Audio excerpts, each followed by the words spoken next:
From fine particulate matter to yellow dust, outdoor air pollution has always been a hot issue.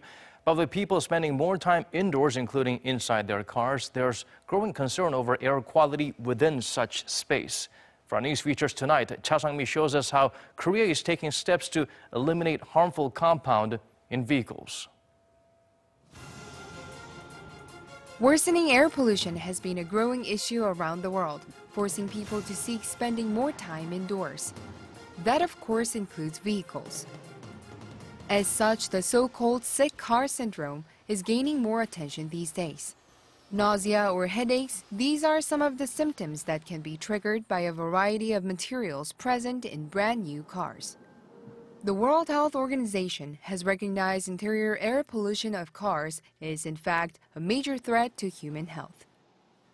To tackle this issue, Korea's Ministry of Land, Infrastructure and Transport has been conducting research on the matter since 2003 to limit the amount of possible air pollutants in new automobile upholstery and interiors.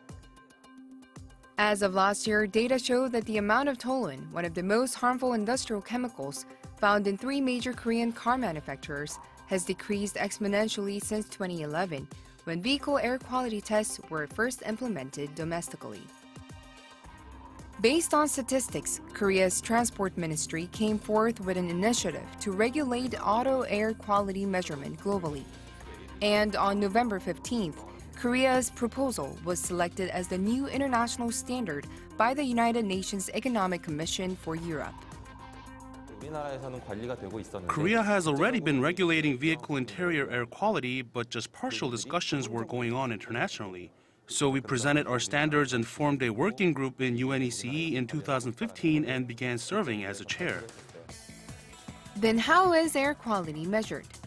A new car is directly transported from the production line to a testing lab after being stored inside a compartment at 20 to 30 degrees Celsius for 24 hours.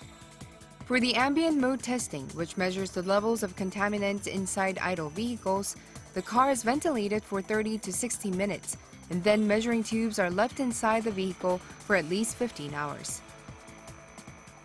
The air quality of the inside of the vehicle is measured with these tubes hung from the driver's headrest about 50 centimeters away from the steering wheel.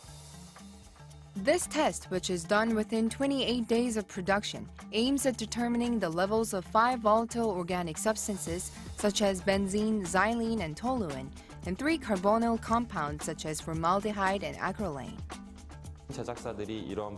Car manufacturers have been striving to reduce the presence of harmful substances inside new cars. It is meaningful that such efforts will pay off with an enhanced driving experience while keeping comfort and safety.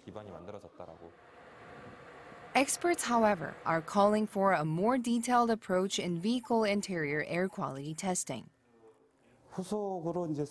Although the current proposed provisions are accurate enough, there needs to be more in-depth case studies for each and every material used for a vehicle's interior.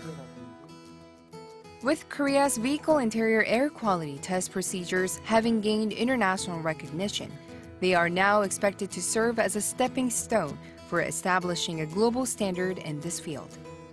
Cha Sang-mi, Arirang News.